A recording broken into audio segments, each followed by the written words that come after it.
اوکی.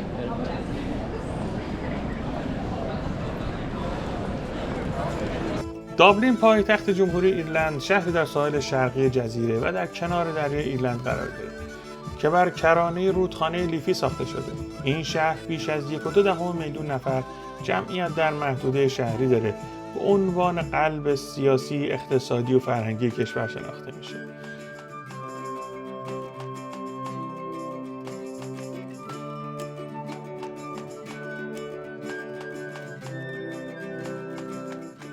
تاریخ دابلین هزاران سال قدمت داره. نخستین ساکنان اون قبایل سلتیکی بودن و در قرن 9 میلادی وایکینگ ها با ورود خودشون به این منطقه اینجا رو تبدیل به یک بندر تجاری مهم میکنن. در دوران قرون وسطا دابلین به مرکز مذهبی و سیاسی ایرلند بدل میشه و کلیساهای با شکوهی مثل کریست چرچ کاتدرال و سنت پاتریک کاتدرال در همین دوران میسازن. در قرن 17 با آغاز حاکمیت بریتانیا چهره شهر تغییر میکنه. پس از استقلال جمهوری ایرلند در سال 1922 میلادی دابلین رسما پایتخت کشور میشه و از اون زمان تا کنون نقش کلیدی رو در سرنوشت ایرلند ایفا میکنه. فرهنگ دابلین ریشه دار در ادبیات، موسیقی و هنره.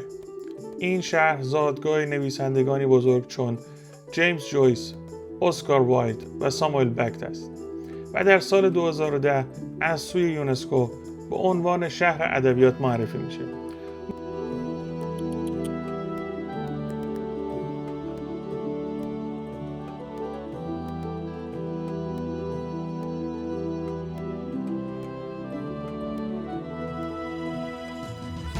دانشگاه تاریخی ترینیتی کالج نیز از افتخارات دابلین محسوب میشه، جایی که کتابخانه با شکوه اون و کتاب ارزشمند چلز شهرت جهانی داره. در کنار فرهنگ و تاریخ، اقتصاد دابلین نیز پر رونقه. این شهر امروزه یکی از قطب‌های فناوری اروپا به شمار میاد و شرکت‌های بزرگی مانند گوگل، فیسبوک، اپل، مایکروسافت دفاتر اروپایی خودشون رو تو اینجا مستقر کردن. همچنین صنایع مالی، گردشگری، کارخونه مشهور گینس سهم بزرگی در رونق اقتصادی این شهر داره. موسیقی زنده در بارها و خیابانها بخش جدا نشدنی از زندگی روزمره مردمه و محله‌ای مثل تمپل بار به عنوان نماد فرهنگی و هنری همواره پر جنب و جوش و پر از گردشگره.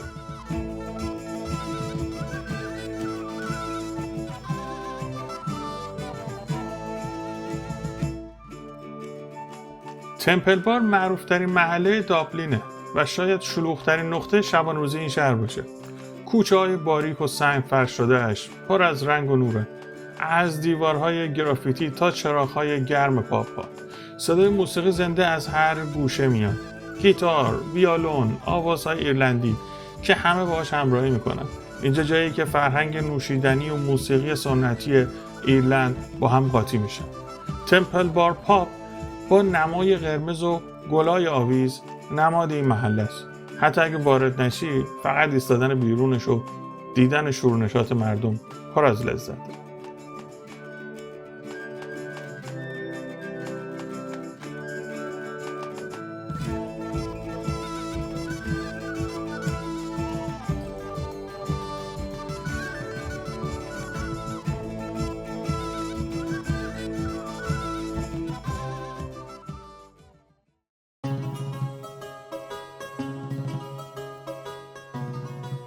واکینگ اسپلش تور یه ماشین هیبریدیه که هم توی خشکی حرکت میکنه هم توی آب. در واقع یک وسیله نقلیه به جا مونده از جنگ جهانی دوم.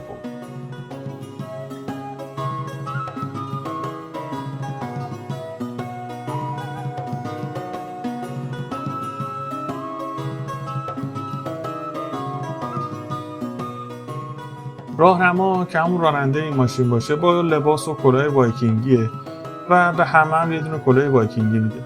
از همون اول بهت انرژی میده و تو رو میبره به یه سفر شاد و پرهیجان در دل شهر دابلین. وسط خیابون همه رو با فریاد شگفت زده میکنن. مردم تو پیاده‌رو برمیگردن نگاه میکنن و میخندن.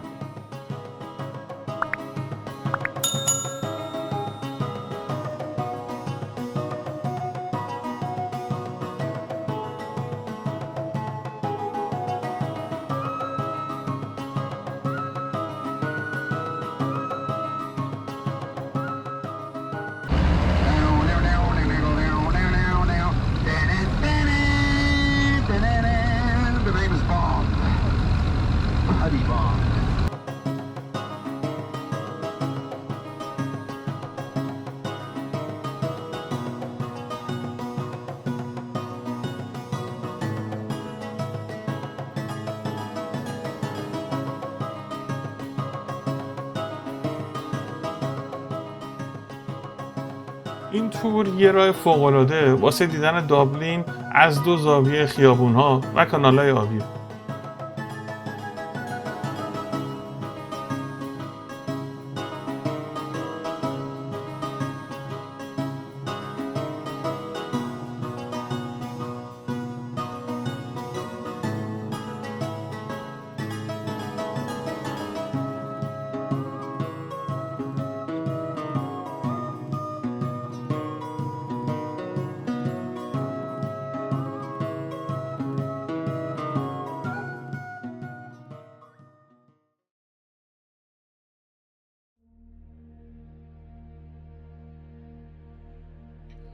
کریس چرچ کاتدرال یا کلیسای جامع مسیح قدمتش به قرن 11 میرسه و معماری سنگی و برج‌های با شکوهش حس شکوه قرون وسطا رو زنده میکنه.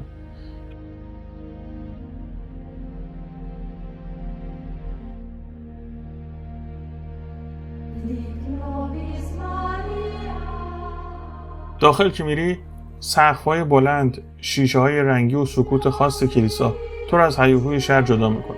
اینجا پر از داستانه، از پادشاهان وایکینگ گرفته تا دوران نورمن‌ها. حتی تو سردابش که قدیمی ترین سردابه کلیسای ایرلنده پر از آثار تاریخیه.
یکی از معروفترین تجربه‌های دابلین بازدید از گینس استورهاوسه، جایی که داستان یکی از شناخته شده ترین نوشیدنی‌های دنیا درست از همینجا شروع میشه. نسخه ای از قرارداد اجاره 9000 ساله‌ای که آرتور گینس در سال 1759 میلادی برای بنیانگذاری کارخونه بسته برای بازدید کنندگان به نمایش گذاشته میشه. این قرارداد در کف ورودی یا پایه آرتوریوم قرار داره، همینجا که این خانم داره به ما توضیح میده.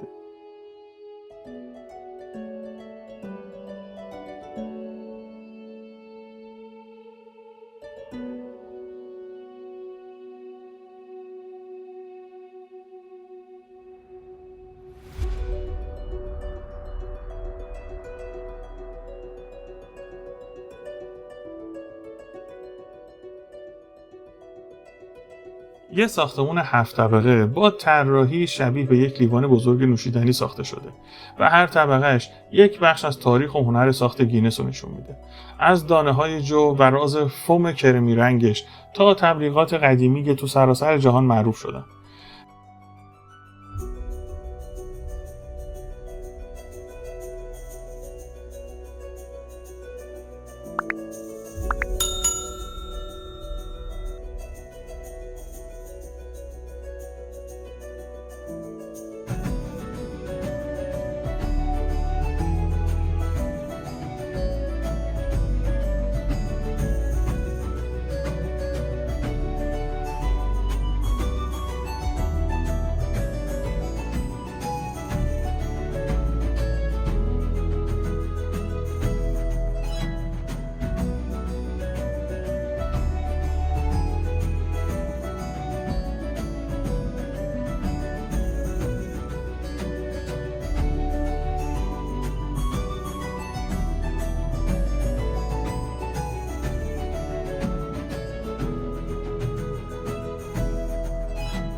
لحظه‌ای که به گراویتی بار در بالاترین طبقه میرسی، شهر زیر پات پهنه. یه نمای 360 درجه از دابلین با یک نوشیدنی در دست حس یک پایان عالی رو براتون رقم میزنه که متاسفانه اینجا شارژ دوربین ما هم تموم شده بود. فقط یه چند تا عکس تونستم ازش بگیرم.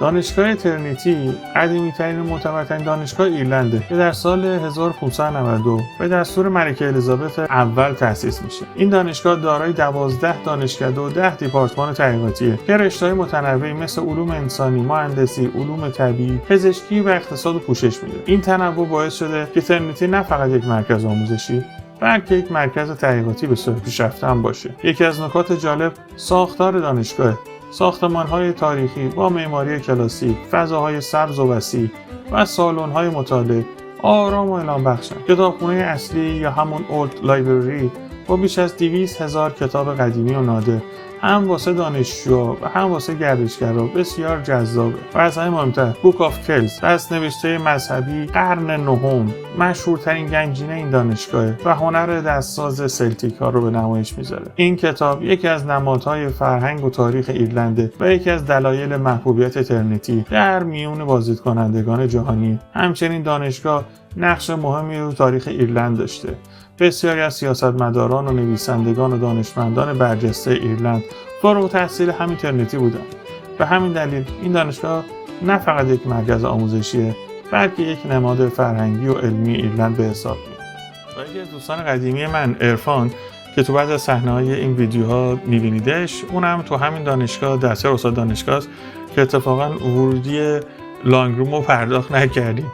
به خاطر اینکه تو همین دانشگاه تدریس میکنه ما از سهمیمون استفاده کردیم و مجانی اومدیم. قبل از اینکه وارد سالن اصلی لانگ روم بشیم، یه فضای نمایشگاهی وجود داره که تو این بخش بازدیدکنندگان میتونن درباره روند شکلگیری و نگارش کتاب کلز بیشتر بدونن. با کمک ویدیوها، عکس‌ها، ماکت‌ها نشون داده میشه که راهبای ایرلندی در قرن 9 میلادی چجوری با این وسایل این شاهکار رو خلق کردن. اونا بر روی پوست گوساله‌ها با دستخطی بی‌نظیر و تزیینات بسیار دقیق متونی از انجیل رو نوشتن. رنگ‌هایی که برای تزیین استفاده کردن از مواد طبیعی مثل گیاهان، سنگ‌های قیمتی و حتی حشرات تهیه می‌شد. در این نمایشگاه میشه ابزارهایی مثل پر پرندگان که برای نوشتن استفاده می‌کردن، نمونه‌هایی از رنگ‌های طبیعی و صفحات بازسازی شده رو از مراحل اولیه کتاب ببینید. بعد از این بخش آموزشی و دیدن تصاویر و فیلم‌های روندکار، بازدیدکنندگان میتونن وارد اتاق مخصوص بشن که در اونجا نسخه اصلی کتاب کلز رو توی یه ویترین شیشه‌ای با دمای کنترل شده نگه می‌دارن. هر چند وقت یک بارم صفحه از کتاب رو تغییر میدن تا بخش‌های مختلف اون واسه اون قابل رؤیت باشه. ولی متاسفانه اجازه فیلم برداری یا عکس برداری از اون قسمت رو به ما ندادن به خاطر محافظت از کتاب. بعد از دیدن کتاب کلز، مسیر بازدید شما رو به یکی از زیباترین تالارهای کتابخانه دنیا میرسونه، لانگ روم. این سالن با شکوه اوایل قرن 18 یعنی حدود سال 1732 ساخته میشه. ابتدا فقط یک طبقه داشته که واسه نگهداری 40,000 کتاب طراحی شده بود. اما با گذشت سالها تعداد کتاب‌ها اونقدر زیاد میشه که دیگه جا کم میارن و باعث میشه سقف سالن رو تو قرن 19 بالا ببرن و گالری‌های چوبی در دو طرف اون بسازن.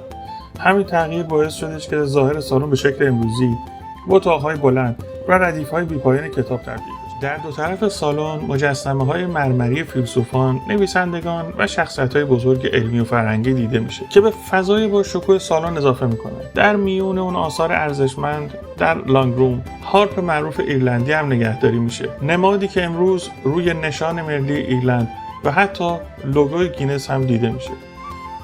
یکی دیگر از مهمترین و تاریخی‌ترین آثار ارزشمند تو این سالن اعلامیه استقلال ایرلند. این سند کمیاب مربوط به قیام عید پاک سال 1916 زمانی که گروهی از مبارزان ایرلندی در دابلین قیام میکنند و استقلال کشورشون رو از امپراتوری بریتانیا اعلام میکنن. این اعلامیه روی کاغذ چاپ میشه و در سطح شهر دابلین توزیع میشه، اما تعداد نسخه‌هاش بسیار محدود بوده و بیشترشون از بین میرن. امروزه فقط چند نسخه اصلی باقی مونده که یکی از اونها تو همین کتابخونه نگهداری میشه. این اعلامیه با جمله معروفش آغاز میشه: به نام خدا و به نام نسل‌های مردگان، و در ادامه تشکیل جمهوری ایرلند رو اعلام میکنه.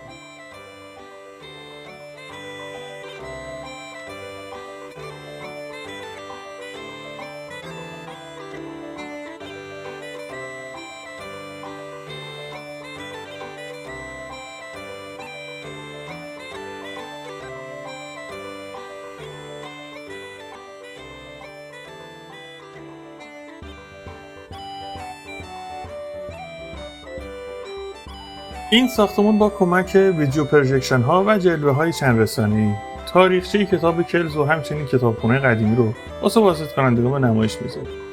وقتی وارد این سالن میشید، دیوارها و سقف‌ها با تصاویر متحرک روشن میشن. روی پرده‌های بزرگ میتونید ببینید که راهبان قرون وسطا چگونه پوست حیوانات رو واسه نوشتن آماده میکردن. چطور خطوط زیبا و منظم انجیل رو با پرندگان مینوشتن و چطور با رنگ‌های طبیعی صفحات رو تزیین می‌کرد.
راهبانی که در جزیره لونا در اسکاتلند امروزی زندگی می‌کردند، شروع به نوشتن کتاب کلز کردند.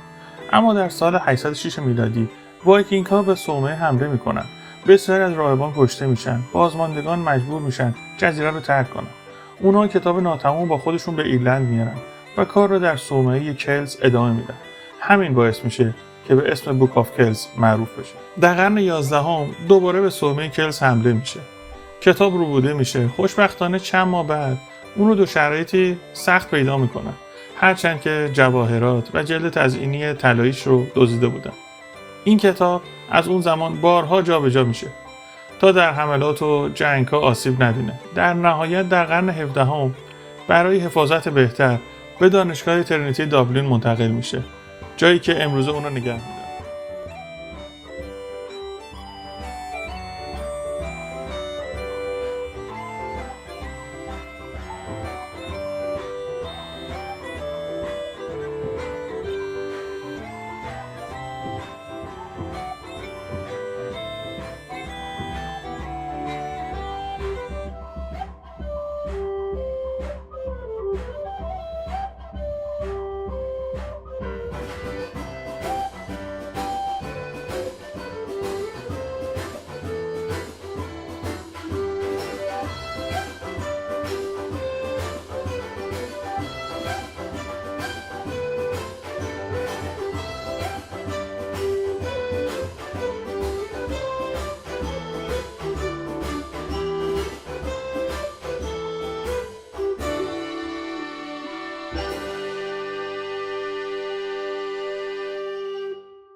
بعد از نمایش راجع به تاریخچه کتاب کلز در این سالن وارد سالن بعدی میشیم که با تصویرسازی 360 درجه شکل‌گیری و تکامل لانگروم رو نشون میده.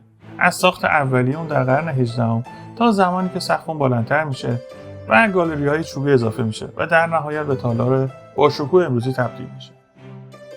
لازم به ذکره که بگم که دیگه کتاب‌های زیادی تو این کتابخونه نگهداری نمیشه به خاطر حفظ و انتقال اون به نسل‌های بعدی. در واقع میخوان اینجوری آثارشون رو حفظ کنن و به آیندگان هم نشون بدن و این گنجینه رو انتقال.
هاوس یه روستای بندری زیبا در شمال شرق دابلینه، جایی که از دوران وایکینگ‌ها تا امروز پابرجا مونده. یکی از دیدنی ترین بخش‌های این منطقه و مسیر معروف کلیف واکه. وقتی قدم در این مسیر می‌ذارید، در یک طرف صخره‌های عظیم و در طرف دیگر پهنه بی‌پایان اقیانوس اطلس دیده میشه.